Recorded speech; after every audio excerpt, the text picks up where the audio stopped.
Welcome to the deep dive. So, you, our listener, have flagged some pretty significant potential shifts in Canadian immigration policy coming up.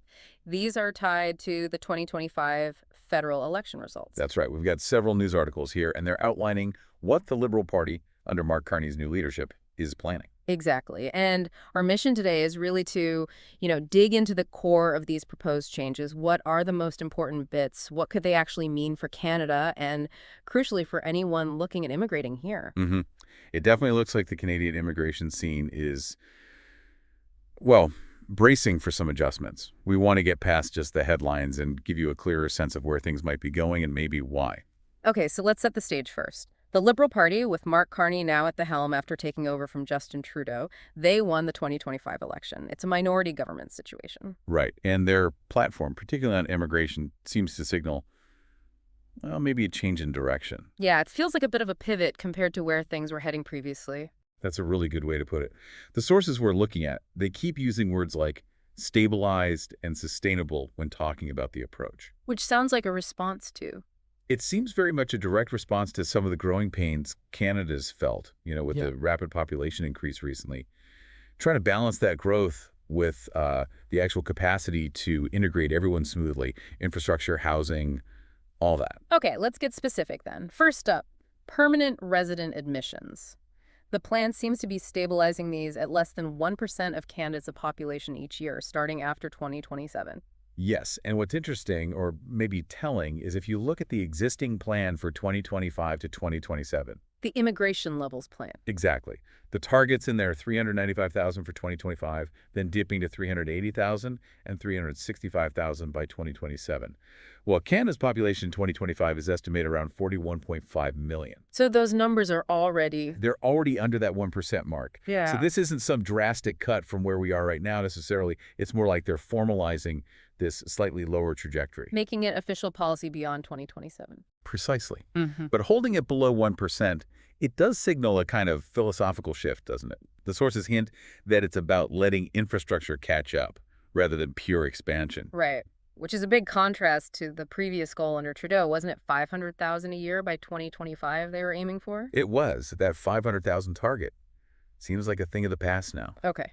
And the why behind this stabilization, it comes back to those pressures. Absolutely. It's a direct line drawn in the sand, connecting immigration levels to infrastructure capacity. Housing is the big one everyone talks about, but also public services. The post-COVID surge, especially with temporary residents, really put a spotlight on those limits. So if you're hoping to become a permanent resident, what does this signal? Predictability, maybe. Potentially more predictable overall numbers, yes, but it also suggests that the competition for those PR spots isn't going anywhere. It'll likely stay pretty intense. And maybe more focus on people already here. That seems to be a key takeaway. Prioritizing pathways for those already in Canada on temporary status. And it's worth remembering, the articles point out the Conservative plan was way lower, 250,000. So the Liberal plan sits somewhere in the middle ground, politically speaking. Okay, that context is helpful. Let's shift gears then to temporary residence, because this seems like a really major focus area for the Carney government. Oh, definitely. Building on that idea of managing overall numbers, the temporary resident population has, well, exploded in recent years. What are the figures like? Quite something. Back in January 2025, temporary residents, so international students, temporary foreign workers, asylum claimants, others, they made up about 7.25% of the population.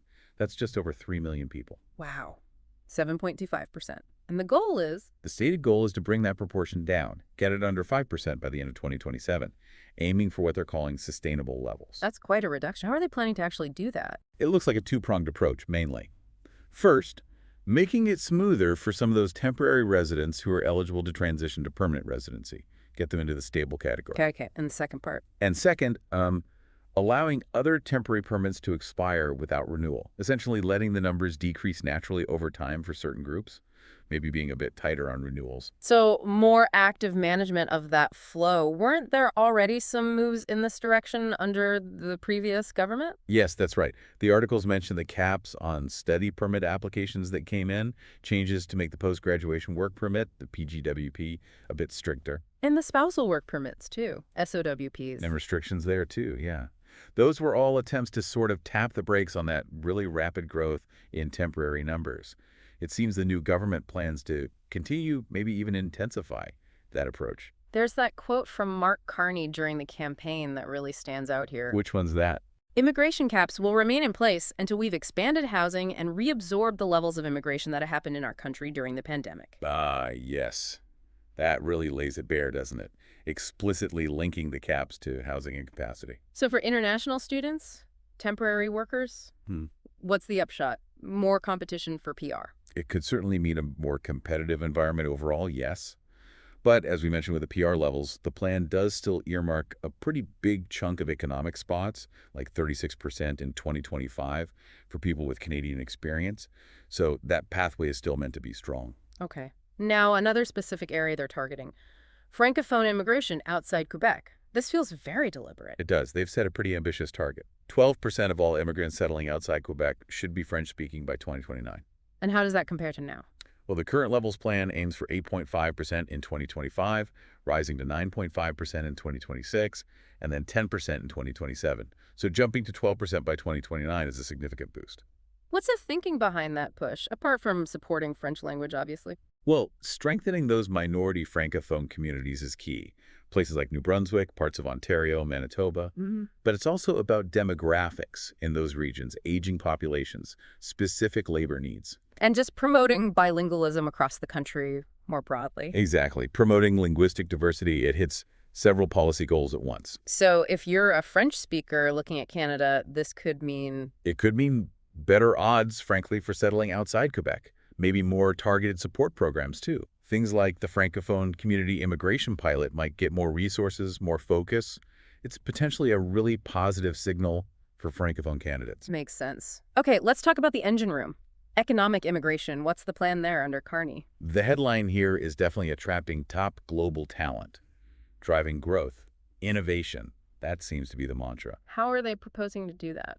A big piece is revamping the global skills strategy.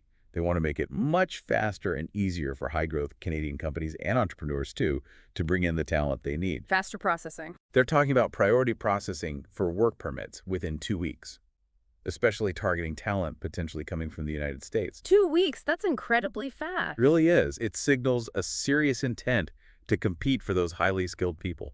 And it's not just about bringing new people in. No, there's also a big emphasis on working with the provinces and territories to fix the foreign credential recognition problem, streamlining that whole process. Which is always a sticking point, especially in some fields. Exactly. They specifically mention healthcare and the skilled trades, areas where we know credential recognition can be a major hurdle and where the labor shortages are acute. And this focus on economic streams, it lines up with the overall levels plan, right? It does. That plan projects that the economic category will make up almost 62% of all new permanent residents by 2027.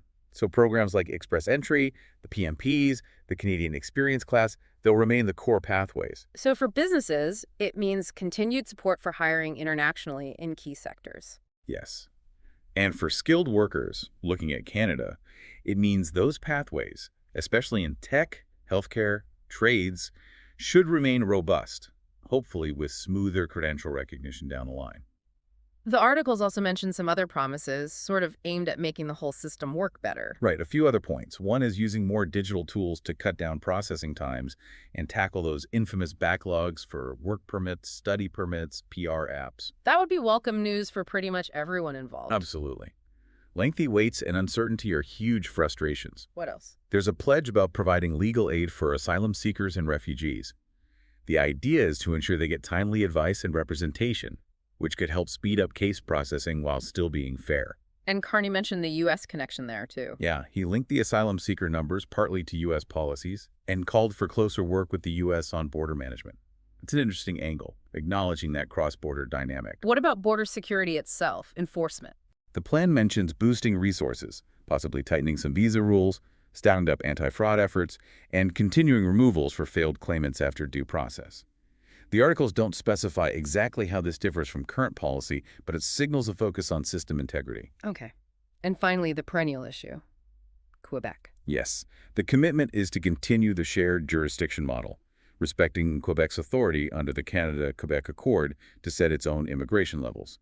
This is always framed as essential for protecting Quebec's distinct identity. So the overall picture seems to be aiming for a system that's what? Managed, secure, efficient. That seems to be the goal, balancing openness with control and smooth operation. Taking that step back again, why now? Why these specific kinds of shifts at this moment? What's the big picture context? I think it really boils down to that period between, say, 2021 and 2024. Canada saw this unprecedented wave of newcomers, a huge chunk arriving as temporary residents. Which helped with labor shortages in the short term, presumably. It definitely did fill some gaps, but it also put immense pressure on housing availability, affordability, and on public services like healthcare, schools. You hear about it everywhere. And public opinion shifted. It seems so. The articles cite the 2025 Angus Reid poll showing a majority felt targets should come down because of these pressures on affordability and services. There's a sense that the pace became unsustainable for many communities. So the government is trying to thread a needle here. Exactly. It's a really delicate balancing act. They have to respond to these very real public concerns about capacity, but they also can't ignore the fact that Canada needs immigration for economic reasons, for cultural vitality, especially with an aging population and low birth rate. Okay, so let's try to sum it up. If you're looking at this landscape, what does it mean for different groups, for temporary residents already here? For them, the focus on pathways to PR could be good news, a clearer route, potentially. But for new applicants from abroad, study permits, work permits? Might get tougher, more competition, possibly stricter criteria depending on the category. Francophones wanting to settle outside Quebec. Definitely looks like enhanced opportunities there. More focus, more support. Skilled workers in fields like tech, healthcare, trades. Those pathways seem set to remain strong, maybe even improve with faster processing and better credential recognition eventually. And for Canadians already living here, what's the intended outcome? The hope, as articulated by the government, is that managing the numbers more sustainably will ease some pressure on housing costs, wait times for services, that sort of thing. Improve integration. Looking ahead just briefly, what are the big potential challenges or opportunities you see in these proposed shifts? Like, if you cut temporary workers, doesn't that hurt certain industries? That's a huge question. Balancing the reduction in temporary residents against ongoing labor needs, especially in sectors that rely heavily on them, that's challenge number one. Will it slow growth or drive up costs? Maybe. And the infrastructure promise. Absolutely critical. Catching up on housing and infrastructure is non-negotiable if this plan is to work without creating new bottlenecks. That requires massive sustained investment. Opportunities. Well, the potential to really boost Francophone communities is significant, strengthening linguistic duality. And if the global skills strategy revamp works as intended, it could really sharpen Canada's competitive edge in attracting top global talent. Any potential downsides or concerns? You'll likely hear concerns from advocacy groups about whether caps, even stabilized ones, might negatively impact refugee intake or family reunification numbers. And more competition for PR could, paradoxically, lengthen processing times for some if resources don't keep pace. Well, this has certainly been a deep dive. We've really tried to unpack these proposed immigration changes under the new Liberal leadership based on the sources you shared with us. Yeah, it definitely feels like the core idea is finding a new balance point, trying to mesh Canada's welcoming stance with the practical realities of housing and services on the ground. A deliberate move towards more managed growth, aiming for sustainability. That seems to be the narrative, yes. Yeah. An immigration system that works for newcomers and for the country as a whole in the long run. So as we wrap up, here's something for you to think about. Considering all these potential shifts, stabilizing PR, reducing temporary numbers, boosting francophones, focusing on high skills, what do you think could be the single biggest impact, positive or negative, on Canada's future? And what big questions still linger for you about where this is all headed? Definitely food for thought. Thanks for joining us on The Deep Dive.